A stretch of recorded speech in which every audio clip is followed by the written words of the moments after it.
Hi everyone, this is Walt Cassidy recording from Central Brooklyn. The day is Monday, March 23rd, 2020.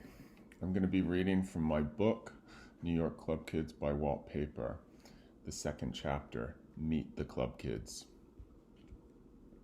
In our first year in New York, Ricky and I spent most of our time between four nightclubs, Building, Limelight, Palladium, and Pyramid. We would eventually explore many other events and venues, but those were our first weekly spots. Everything about the city was thrilling. Each turn of the block was dripping with details and dynamics I had never seen or experienced before. The way people dressed, spoke, and carried themselves was so unique. The city felt renegade in its immediacy and rawness. My friend Ivan taught me a lot about New York and how to navigate it. To give me an introduction to the streets and their layout, he walked me all the way from West 91st Street down to Battery Park, well over 100 blocks at city pace, which is about 10 times faster than normal walking. Everything was faster in the city, and I quickly realized that I needed to stay on my toes. I maintained a protective etiquette, keeping watch, but at the same time not staring at anyone. A gaze that lasted too long in someone's direction could be seen as a challenge, an invitation, or an invasion of space. All of these could provoke attention that you might regret soliciting. There was always the potential for danger. At the very least, you could become the victim of someone's street hustle. There is one thing that is paramount in New York City. It's the hustle. It's the thing that draws people in and also pushes them away. We met a fellow queen at the hotel dorm named Casey Pierce, who was from Chicago. Ricky and I had spotted him one night at Pyramid. He ran out of the club when he saw us, fearing that he might be spooked. As glaringly gay as Miss Thing was, she was still clinging to that closet door. Nevertheless, like attracts like, and eventually we became close friends. Ricky had also just come out of the closet. He revealed his sexuality to me after developing a crush on a guy he met at one of the clubs. I imagine every kid that comes to the city shares that grace period during which they shake off all of their unwanted baggage, allowing themselves to fully indulge in their identity of choice. The three of us asked SVA if we could move into one dorm apartment together, citing the fact that we were all gay and would feel much safer being housed together. Luckily, the school accommodated our wishes. As we began to dip our feet in what seemed like a vast ocean of nightlife, we crossed currents with some of the dynamic personalities we glimpsed at Wigstock. Ricky had been tracking nightlife somewhat obsessively through his collection of magazines, so he was usually able to identify the personalities who caught our attention. Early in the game, we noticed a small clique of people who seemed to be about our age, were always together, and could easily be distinguished by their unique use of clown makeup to create their looks. They were different from the drag performers we had seen at Wigstock. Not only were they younger, but also they didn't carry the showbiz airs of a performer. They weren't in the club to put on a show, and they weren't trying to look like a woman or a showgirl. Their outfits referenced early childhood with kitsch metal lunchboxes from the 70s, pajamas and onesies, and vintage swimwear. These juvenile overtones were combined with metal and leather hardware, spiked bracelets, collars, and bondage gear that was synonymous with the punk, gothic, and industrial music scenes to which I belonged while growing up. The small crew could always be found at the two parties we began attending the most, Disco 2000 on Wednesdays at Limelight and Groove Thing on Saturdays at Building. They would perch on wooden go-go boxes that were scattered around the main dance floor or stand behind the velvet ropes of the VIP lounges. If they weren't dancing, they were usually huddled around or following behind, in chain gang formation, a slightly older guy who was similarly dressed. Ricky pointed out that this was Michael Alig, the promoter who created and staged those two parties. The people following him around, he said, were the club kids. I had become familiar with the term club kid through my friendship with Ivan, who jokingly referred to me as such when my interest in nightclubs began expanding under his friendly tutelage at Kent State. I knew nothing of their specifics and hadn't seen any of the press that was beginning to accumulate around this particular social scene in New York. Ricky explained that Michael Alec and the Club Kids had been profiled in Interview and had also been featured on the daytime talk show Geraldo. In the 1988 New York Magazine cover story, Club Kids, Amy Verschup chronicles a sequence of nights spent following a group of underage club attendees, loosely referred to as the Tunnel Kids.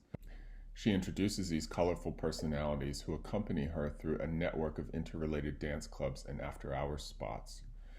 First, what begins the article was Zaldi Goko, then a 21-year-old fashion student at FIT, and his friend Cynthia socialize in Magenta. As they venture to tunnel on a Saturday night, they meet up with two young promoters named Michael Alig and Michael Tron, both of whom are featured on the cover with Magenta. They arrive at the World, where James St. James is working the door, then head to an after-hours club called the Twilight Zone.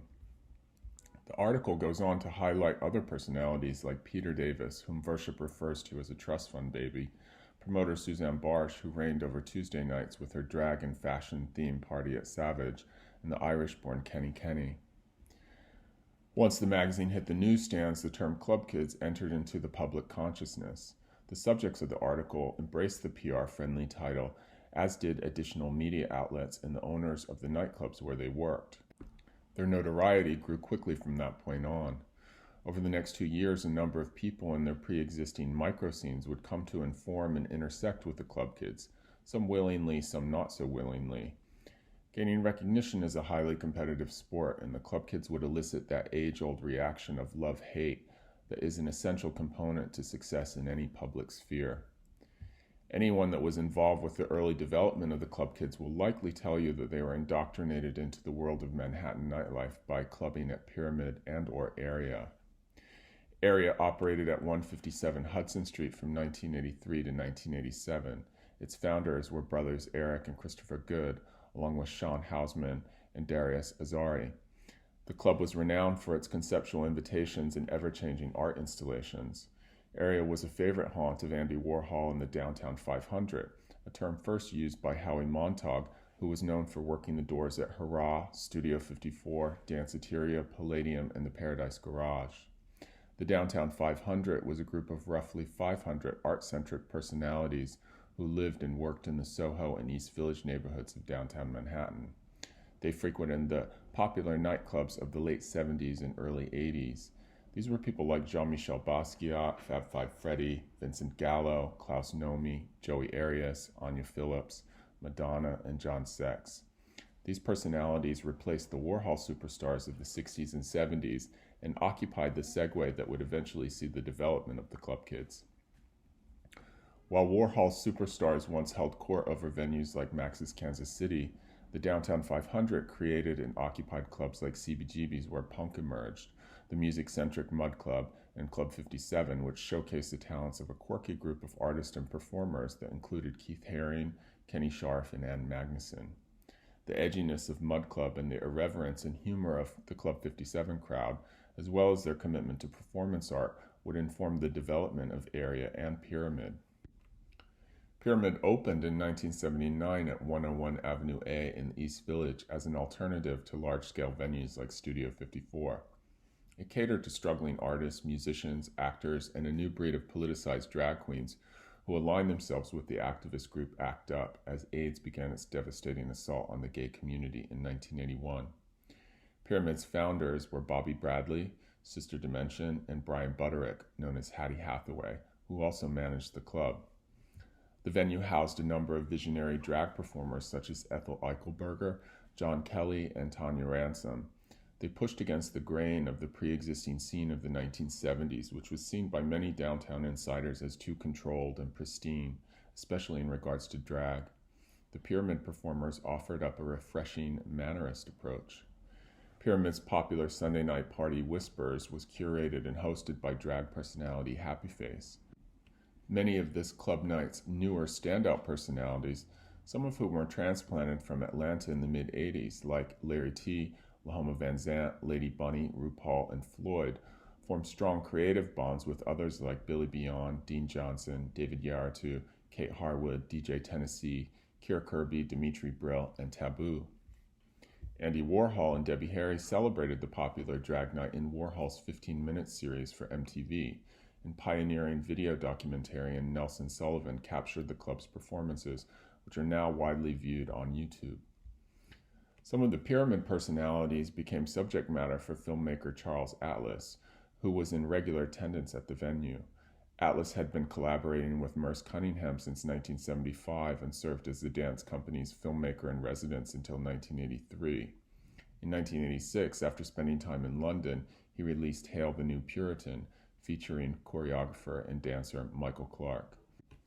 It was at this time that he met and began a working relationship with visionary designer and club personality Lee Bowery. Atlas would often host these London personalities and others when they visited New York. Initially, Pyramid was just a bar with no music, no dancing, and no sound system. One day, after walking by the bar, Sister Dimension and her then-boyfriend, Bobby Bradley, found an envelope on the sidewalk with $300 cash in it. They took the cash back to the space and used it to rent the bar for one night to throw a party. From that point on, Sister began to build out the entire space by hand, piece by piece. She built the DJ booth, brought in the sound system, and purchased lights one at a time, week after week. The stage and dressing room areas were constructed with the motivation to create a performance environment that would cultivate a wide range of talent. Sunday was the gay night and brought in the most money, but Sister also booked events and parties for other nights of the week. The venue was not exclusively gay. It hosted a number of performers, artists, dancers, and bands, many of whom came from the existing punk and skinhead scenes. As a DJ, Sister Dimensions spun some of the earliest house music, which had only been showcased at a couple other venues like the Loft and the Paradise Garage. In contrast to the gritty new wave fashion and music trends of the time, the Pyramid crowd pushed a distinctly retro style. They heavily referenced the late 60s Summer of Love, a period in which most of them had been born. The development of Wigstock, created by Lady Bunny and inspired by Woodstock, is a very good example of this. The New Age movement of the 1980s had gained notoriety through the popular writings of Shirley MacLaine, as well as the highly anticipated Harmonic Convergence of 1987. It was one of the world's first globally synchronized meditation events. These references came to influence many of the prominent Pyramid personalities, like Billy Beyond, who had begun to work closely with Sister Dimension. Another important venue was Boy Bar, which opened in 1985 at 15 St. Mark's Place and ran until 1993. It was seen as a competitive descendant of Pyramid, whose drag shows were a bit more evolved than the early Boy Bar presentations. With the guidance of innovative director Matthew Caston, Boy Bar's shows quickly became more refined. While maintaining the humor that everyone loves about a drag performance, the queens that Caston championed often added elements of sexiness and realness. In many ways, the Boy Bar queens were revisiting the sharpness and bitchiness of 70s drag, as well as the classic format of lip-syncing that the Pyramid crowd had rebelled against with their verite live singing and anything-goes performance art. There were, of course, exceptions. Pyramid star Lip-Synca emerged as the queen of lip-syncing and shined brightly with her precision, quick-cut assemblages that were intelligently culled from campy songs and movies of the past. The main conflict between Boy Bar and Pyramid, which their respective groups never seriously invested in, was rooted in the mechanics of the venues themselves. At Pyramid, Sister built a well-oiled machine to present the performers in the best possible setting to a far-reaching demographic. Boy Bar was darker, sweatier, and exclusively gay, and the sound system and lighting were often faulty, sometimes leaving the performers in the dark without spotlights for their lip-sync performances. The two venues, their home bases, and performance styles were in exact contrast to each other. Pyramid took a pseudo-professional approach to staging, but its performers were not committed to a uniform style, and their acts were often rough around the edges. Boy Bar was a dumpy, unrefined venue, but its performances tended to be highly manicured and polished. A number of the star Boy Bar performers came to identify as transgender women as opposed to drag queens. This distinction carried much more risk, especially in those days. It was one thing to show up to a club, get dressed up, perform, and then wipe off all your drag to go back onto the street as a boy. These venues were safe zones, complete with dressing rooms for performers to put on and take off their looks. To walk down the street as a transgender woman in broad daylight 24/7 was a whole other ballgame to which a tremendous amount of danger was attached. Legendary transgender performer International Crisis had a huge impact on the girls at Boy Bar. She was a free-roaming personality who did shows everywhere, but after booking and performing her one-woman show at Boy Bar, she became a mentor figure to much of the young talent featured there on Thursday nights, including Perfidia, the Connie Girl, Cody Ravioli, and Baby Joey. The tone of Boy Bar may also have been influenced by its location, just a few blocks west of Pyramid. At that time, it took a certain bravado to go to the Lower East Side, which was largely burnt out and crime-infested. Many people did not venture past Avenue A. Pyramid was right at that dividing line, which certainly added to its edge and the toughness of the queens who occupied the space and lived in that neighborhood. The city was full of geographic divides. Historically, there was a strong racial divide between the Times Square and uptown venues and the downtown bars and clubs of the village. The mafia ran most of the spaces in the city, and it has often been asserted that they tended to keep target clientele separated by race. In the 1980s, the Harlem ball scene was thriving, and many downtown regulars took an interest in the dance style of voguing that was surfacing. While balls were held in venues like the Mark Ballroom in Union Square and recognized Brooklyn-based houses, the scene was mostly rooted uptown. Many of the Black and Latin members of the ball scene frequented Times Square venues like Sally's Hideaway, Esquilita, Midtown 43, and Better Days. In 1987, the House of Extravaganza, known for its primarily Latin membership, staged one of the first balls to be held in a nightclub at the popular hip-hop club Latin Quarter. Before that, balls were usually only staged in the social halls of Harlem.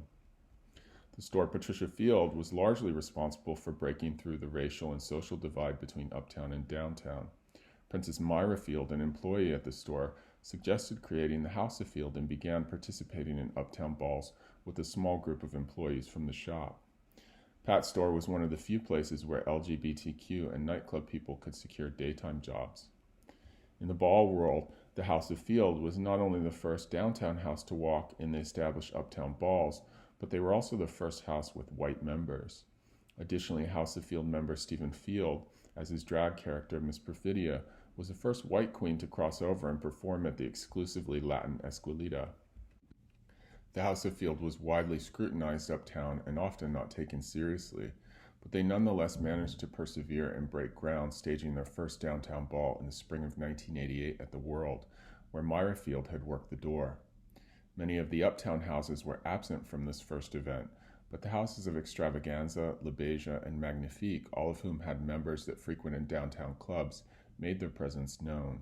Also in attendance was Lee Bowery, who was highly respected and had gained notoriety with the success of his London nightclub party Taboo. Two additional figures that were pivotal in highlighting the creativity and vibrancy of the ball scene were writer Chichi Valenti and DJ Johnny Dynell, who both came to prominence while working at the Mud Club. Dynell and Valenti had casually seen the black houses on the pier and at the Paradise Garage, but they had their first solid introduction to the scene while having breakfast at a local diner one morning after working at Danceteria. A large group of fully made-up queens entered the diner and, to Dynell and Valenti's delight, began strutting the runway between tables, carrying oversized trophies. Once everyone sat down together, the queens explained to Dynell and Valenti that they had all just come from a ball. A few years later, Dynell became more involved with the ball scene through his friendship with DJ David DePino, who had begun spinning Tuesday nights at Trax, a very popular party with the ball crowd. It was DePino who created the first musical tracks that were structurally designed to accommodate the precision movements of voguing. Dynell would eventually become a member of both the House of Field and the House of Extravaganza. Chichi Valenti wrote a seminal piece on the ball scene called Nations for the October 1988 issue of Details, which featured portraits by Timothy Greenfield Sanders and showcased the House of Field, Pyramid, Keith Haring, and the House of Extravaganza. Her piece is easily one of the most valuable and precise documents of downtown culture to date. By the mid-'80s, all of these personalities and scenes from independent venues and different geographics were melding together during shared nights and events that were staged at the larger format nightclubs. There were a handful of key people that drove this convergence. In 1988, Tunnel was under the direction of Rudolf Pieper, a German entrepreneur who had previously opened a Berlin discotheque in 1969 and had been promotional director of Studio 54. Pieper also co-designed and directed Palladium under the ownership of Steve Rubel and Ian Schrager, and later shared ownership of the club Danceteria during its second incarnation. He became known and respected for his commitment to the art of nightclubbing, but his dedication to all things fabulous often meant sacrificing monetary gain. Queens native Stephen Lewis first got involved with throwing nightlife parties at Max's Kansas City. He was first introduced to the downtown scene upon meeting performers Joey Arias and Klaus Nomi on the street, both of whom directed him towards the Mud Club. It was there that he met Chichi Valenti, who was in charge of working the door to the VIP area. According to Lewis, he first gained insight into the dynamics and politics of managing the doors of nightclubs by observing Valenti. He eventually became known for discovering talent and producing fashion shows at Danceteria. It was through Pieper and Danceteria that he came to meet the young promoter Michael Alig and began to help foster the development of the club kids. Lewis formed a strong partnership with Alig. The relationship over the decades that followed would sometimes be quite tumultuous, but it was also for the most part respectful and supportive. They worked as a team to draw in separate but complementary crowds to the various clubs that they represented. Lewis was deeply connected to the fashion and music crowd. Alec began to be heralded as the ringleader of the club kids and held the keys to the growing stable of colorful, flamboyant, and often underage participants. Originally from Indiana, Michael Alec had come to New York as a student at Fordham University and later transferred to the Fashion Institute of Technology. At FIT, he met the boyfriend of Keith Haring, who was responsible for introducing him to the nightlife scene.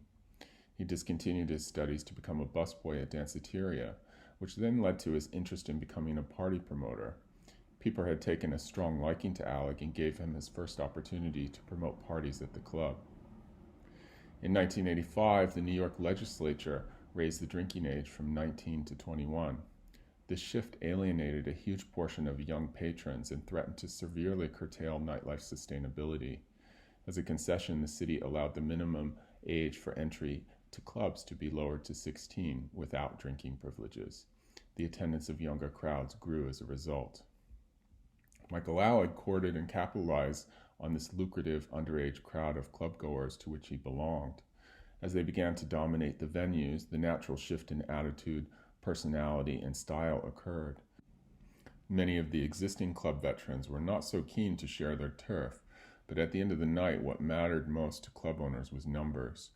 Alec proved to be quite successful at not only amping up attendance, but also creating press hype around the club kids.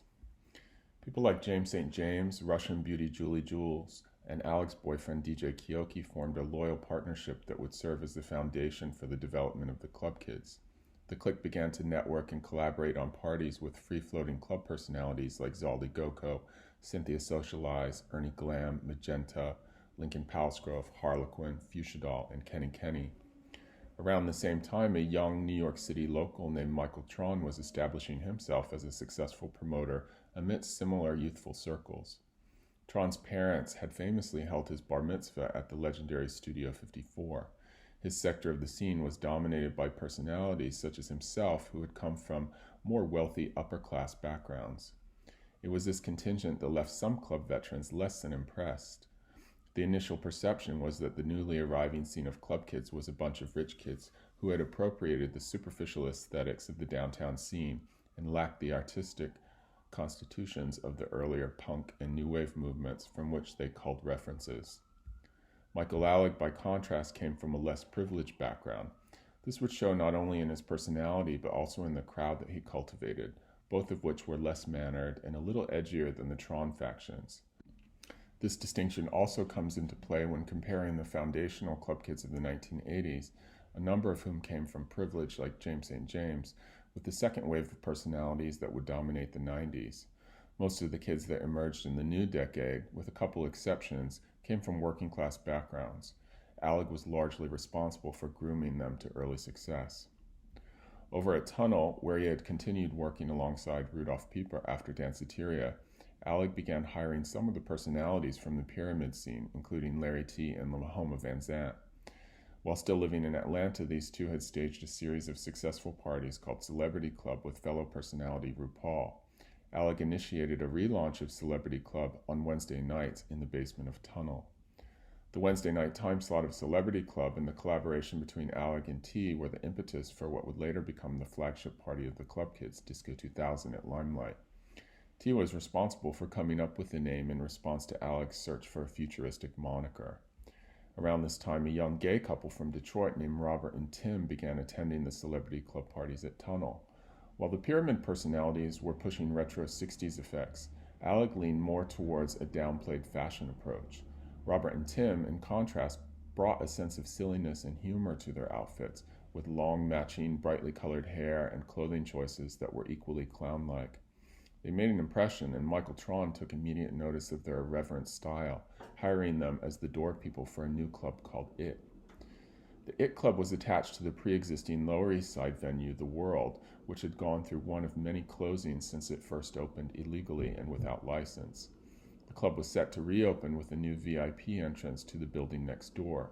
The two spaces were connected by a hole that had been broken through a shared wall.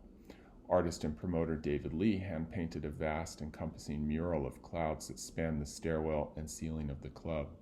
For the opening, he painted matching jackets for Robert and Tim to wear as they worked the door. From that point on, the duo became known as the It Twins. The It Twins, while certainly unique, were not the first twin-like characters on the scene. Prior to their arrival, other duos had made their mark. The first were Pyramid affiliates and jewelry designers Billy Beyond and Joshua Jordan. Along with personalities like James St. James, Lisa E., and Diane Brill, they became known in the press as the Celebutantes and were featured in a 1986 issue of Newsweek magazine. Beyond and Jordan never really took the titles seriously, but they also didn't reject any opportunities that may have transpired as a result of their perceived affiliation. They established a tight friendship with designers Stevie Stewart and David Hola of the London-based clothing label Body Map. They frequently wore the designer's creations head to toe, creating a somewhat matching dual identity, but they didn't specifically identify as twins. Another group identity that the pair became synonymous with was Disco Modeling School. One day, Beyond and Jordan were dancing and tripping on acid in Central Park, decked out in their signature Body Map gear with a group of friends, including photographer David LaChapelle. When spectators assumed they were a performance group and asked what their name was, they jokingly replied, Disco Modeling School.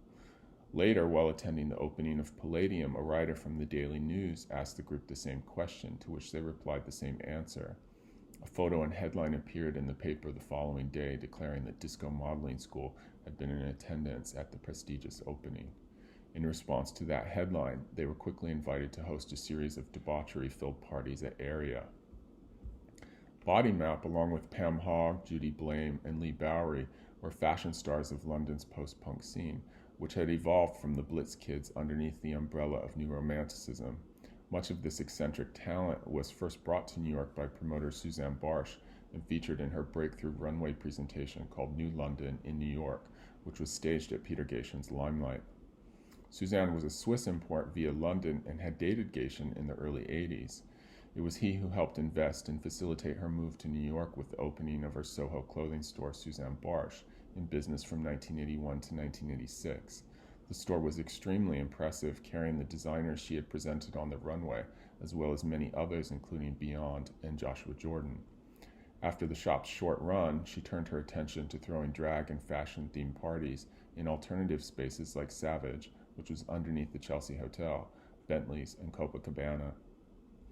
In 1986, another duo named Kurt and Bart, who would go on to create the label Design Asylum, moved to New York City from Denver. After their initial affiliation with the death rock scene, they began to explore and intersect 60s pop, surrealism, New York street style, and the effects of the contemporary London scene. They arrived just in time to attend Wigstock's second annual staging, where they met a young bartender from Boy Bar named Paul Likens. In a distressing turn of events, they ended up losing the apartment that they had initially secured. Luckily, their new friendship with Likens paid off. He rescued the pair by giving them a place to stay and also brought them into the fold with the crowd at Boy Bar. Not long after settling into the city, Kurt and Bart aligned themselves with the Lower East Side club venue ABC No Rio by throwing a weekly party called Z Club and later one called Blackout. They became interested in pursuing absurdity with their looks and were drawn to the notion of foolishness as applied to personal style. Unlike Beyond and Jordan, they began consciously and conceptually presenting themselves as twins in an effort to add extra impact to what they called the fool factor. At the first House of Field Ball of the World, Kurt and Bart staged a notorious upset by walking against one of their inspirations, Lee Bowery, for the category of beat face and haute coiffure. To everyone's surprise, they snatched the first prize trophy from Bowery in matching kabuki-style looks. Their visionary commitment to silliness and irreverence created a bridge from the Bowery-infused London scene and set the tone for what would quickly become the hallmark of New York City's blossoming club kid contingent. The World nightclub was created by owner Frank Rocchio, financier Peter Frank, and Arthur Weinstein, who along with his wife Colleen designed and staged the original interiors. Weinstein previously owned the club Hurrah and a string of after-hours clubs from the mid-70s into the 80s, and he would later go on to design the lighting for most of Peter Gation's clubs in the 90s. Graphic designer Gregory Holmes became the art director for the World and created a number of iconic posters, advertisements, and invitations for the club. Holmes initially worked in the movie industry and first visited the venue before it was transformed into a nightclub. The space was originally called End of the World and hosted musical acts like Andy Warhol's Nico. Holmes saw great potential and accessibility in applying his design aesthetics to nightlife, and he quickly came on board to cultivate a fun and intelligent brand identity for the space as it morphed into its new incarnation. For the nightclub's first launch, with its name shortened to the World, he designed a customized penny for the invitation. Each penny was corroded with acid to create a brightly colored and abstracted skin that resembled the surface of the earth. The pennies were placed in white card sleeves, the kind used for coin collecting, that were stamped in rainbow ink with the opening date and address of the venue. For the one-year anniversary of the club, Holmes created the World Dollar Bill, which was printed on the same Crane's engraving paper used to print real money. Using that particular paper stock required that he register the purchase and sign a document declaring that he wasn't using it to print counterfeit money. After the printing, he ran the bills through a washing machine to give them an authentic feel. One of the more notable parties at the World was called Rock and Roll Fag Bar and Motorcycle Club. It was created and hosted by Dean Johnson, singer for Dean and the Weenies, and the painter and drag performer Taboo, or Stephen Tashin. In addition to hosting the party, Tashin painted large-scale murals of Dean on 2 floors of the club. Taboo's trademark shaky and curled script would later be immortalized on various album covers and promotional images for the band Delight, who got their start at venues like Pyramid, Tunnel, and the World. For Rock and Roll Fag Bar's holiday street poster, Holmes applied finger-painted text and graphics over a large photograph of Dean Johnson, who was nude, blindfolded, and posed like an El Greco painting. Holmes had made a successful series of flower prints using his penis as a printing tool and first thought to try painting the text for the poster using the same technique. He was less successful with his approach for the poster, and after a few smears of his penis, resorted to using the fingers as an alternative. Many of Holmes' early designs have interesting and comical stories behind them. They are particularly dynamic because of their subtle nuances that came about in response to the limitations of pre-digital analog printing techniques. According to Holmes, guesswork was as crucial to the manual process as the handwork, both of which added to the surprise factor of the final design. While on the beach in Miami, Holmes once encountered a man who declared that he had a photograph of Jesus that was taken in Ohio in 1954, which proved that the Messiah still walked the earth. After being escorted to the man's van, which also served as his living quarters, Holmes purchased a copy of the photograph for $12. He went on to use the image for his Jesus Loves the World advertisement, running it alongside the phrase, "I love it," written in Hebrew. Holmes figured that if Jesus was in fact alive and real, he should at least endorse something. After his time at Danceteria, Stephen Lewis came on board as the director of the World and was largely responsible for gluing together the many elements and personalities involved with the relaunched venue, ensuring that they all worked together cohesively. Michael Alig transitioned from the Tunnel to the World, while Rudolph Pieper pursued opening another new venue called Mars. The team of Stephen Lewis, Gregory Holmes, Arthur and Colleen Weinstein, and Michael Alig that had assembled under the umbrella of the World would stay adhered to each other and pass through multiple club venues and owners over a decade. Their collective vision can be traced and clearly marks what can now be referred to as the era of the mega club. James St. James, Kenny Kenny, Lincoln Palsgrove oversaw the door at the main entrance to the World. All of them at first were a little suspicious of the It Twins, the new pair that seemed to have risen out of nowhere to take their coveted station at the VIP entrance. Normally, door jobs were delegated to more seasoned club people, but after both camps endured the freezing temperatures outside for a winter, they all managed to bond, and eventually the frosty attitudes melted. The It Twins began to assemble their own distinct social clique, within the club kid scene that included the handsome Christopher Amazing, Marla Wanboy, George Twin, the Go-Glo Girls, and Goldilocks, among others. They became widely known for creating special punches infused with ecstasy to be served at various parties. Ecstasy wasn't exactly a new drug, but it was experiencing a surge in popularity and accessibility. Originally created in 1912 as MDMA and used by a small percentage of psychotherapists in the 70s as an experimental treatment, it surfaced in the 80s as a street drug and was placed on the list of Schedule I drugs by the DEA in 1985. The drug remained present in underground gay clubs in the States and the early rave scene in the UK. It gained prominence under the name ecstasy in conjunction with the birth of Chicago-spawned musical genre acid house. By the late 80s into the early 90s, the drug became a driving component of the New York City nightlife. While the scene was flying high on E, Michael Alig's personality began to grow puckish and unpredictable with the success of the club kids. Many established club regulars, particularly the people from the pyramid crowd, found his arrogance and interest in self-promotion and the commodification of the scene offensive.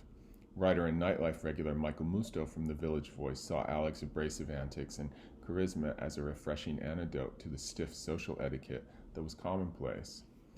Brooklyn-based photographer Catherine Mccann served as contributing photographer at The Village Voice, where she shot Musto's weekly column La Dolce Musto. She was one of the key photographers to document the early days of the club kid scene.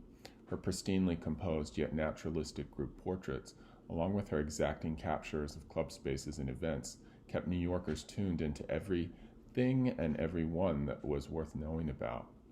Details writer Stephen Saban had also warmed to Alig and his cohorts. The two writers' support of the club kids was invaluable in propelling this new scene forward.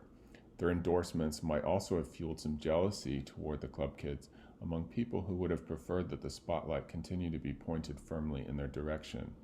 As is usually the case with any scene, the old school tends to resist the new school. However, the club kids did come to differentiate themselves in many ways from their slightly older predecessors. Some of those ways were respected, but many were met with disdain. Irreverence would come to be the hallmark of the club kid archetype, as would sometimes social and political incorrectness. While the movement itself can be framed as a form of performance art, most of the participants were not performers in the traditional sense. This stood in stark contrast to the pyramid, boy bar, Patricia Field, and ballroom crowds, all of which were strongly rooted in performance of some kind.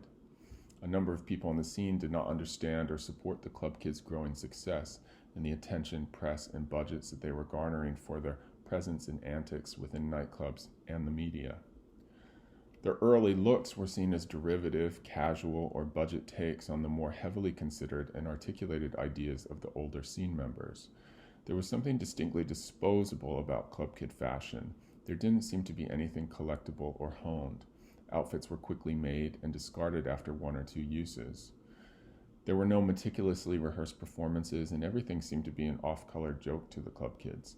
The older scene personalities, especially the politicized pyramid queens, were not the least bit amused by the club kids' lack of conscience and their seemingly complete disregard for anything other than their own entertainment. There was also the issue of commerciality. The older guard, like anyone with creative pursuits, wanted to achieve some form of success at whatever they did, but their posture was much more poised than that of the club kids. It was important to keep your cool, maintain your integrity, and not sell out in your attempt to become successful, they thought. They also shunned the idea of being categorized. The club kids, on the other hand, were blatant self-promoters and felt no shame in aggressively revealing that fact. They were not at all hesitant in penetrating the mainstream and championed the branding of their social group within the press. They didn't care if people valued or respected their artistry. They cared about getting attention in order to secure commerciality and to have access to resources that would allow them to do whatever they wanted.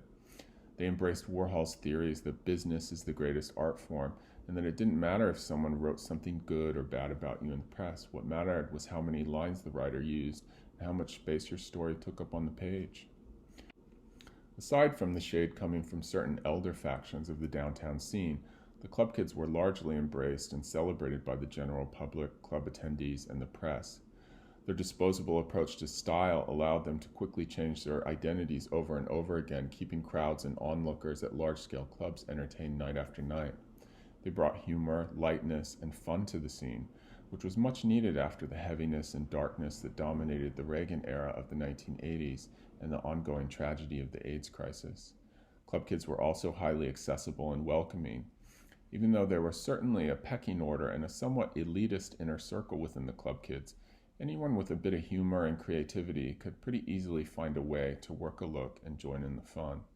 As James St. James once declared, all you needed to do was throw a little glitter on it, honey. Many of the early club kids were actually well liked, even by the older crowd who were prone to bouts of bitterness. James St. James often got a pass because he predated the club kids. Julie Jules was generally thought of as gorgeous and charming, and Keoki was widely respected for his cool temperament and would come to be known as a talented DJ.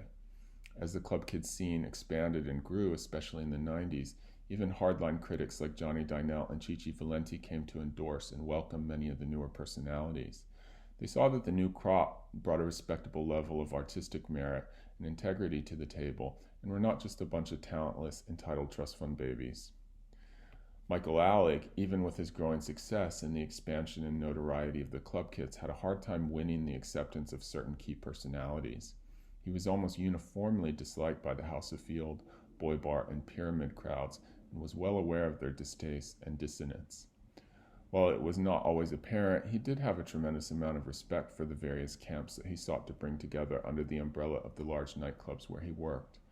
He knew that the success of the bigger venues relied heavily on the dynamic composition of personalities from these different sectors.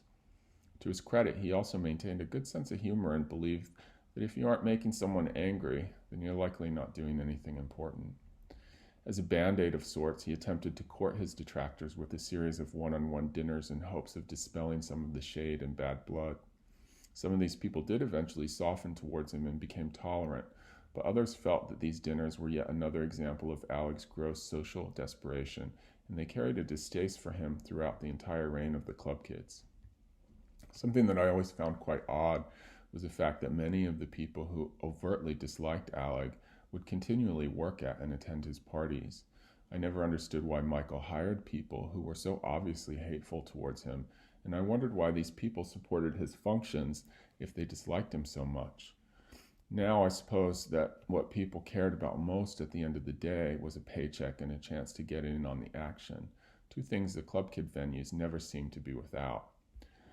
Michael was also pretty shrewd as a businessman. I know he would have liked to have had these people's respect, but at the end of the day, having a successful club was more important to him. He didn't seem to sweat the reality that he wasn't everyone's favorite person. He found some pretty unique ways of taking jabs at these people to balance out the shade, doing things like offering them glasses of free champagne that sometimes turned out to be a glass of his own urine. With the opening of any new club, a wave of fresh personalities would often emerge, each evolution slightly different from the previous set. The lifespan of a club kid within the scene usually ranged between 2 and 4 years, after which they either graduated to more sophisticated pursuits or bottomed out from the spirals like drug addiction. There were certainly people who spent their lives working in clubs, but usually the turnover rate was fairly regular. The club kid hierarchy first surfaced with their gradual formation in response to the death of downtown. It continued to change as the group would regularly transition to a new venue.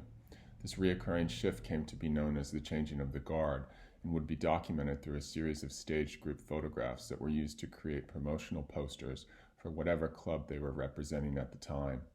The first poster, which was staged by the magazine DV8, was shot at the After Hours Club, the Twilight Zone, and featured a number of props and costumes that had been left over from the space's previous incarnation. Subsequent posters followed for the nightclubs La Palace de Beauté and Red Zone. While the club kids got an honorable mention in Chichi Valenti's Nations article for details, she refers to them as Club Kinder. They were not written about extensively or photographed for the series of Timothy Greenfeld Sanders portraits that accompanied the text. In 1988, the club kids had just germinated and had not yet established solid footing in the scene. The changing of the guard posters could easily be interpreted as the club kids' response to Greenfeld Sanders' recognizable group portraits.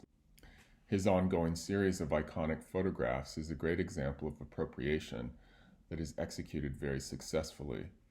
The first set of 6 images were created for a 1985 issue of Arts magazine, featuring a selection of artists, dealers, and critics from the East Village art scene. Titled The New Irascibles, the portfolio was inspired by Nina Lean's 1951 Life magazine group portrait of the abstract expressionists, the Irascibles. Much of what we perceive as contemporary culture and commentary of the moment is more often than not a reworking of an archetypical mold that has been carried throughout history by different mediums. The responsibility of the contemporary voice that resonates through these archetypes is to push and stretch that vessel into something that looks and feels new. Some attempts are more successful at this than others. Despite any criticisms of the club kids, past or present, they did prove to be quite successful at leaving their imprint. The 2 things that we can be sure of in regard to creativity and culture is that there is always a lineage and there is always a new guard to embody that lineage. It's important for every new wave or generation to show up and participate in the ongoing cultural dialogue, even if you weren't invited, especially if you weren't invited. New York City has always been and remains an important hub and circuit for which many of these voices can find the opportunity to emanate.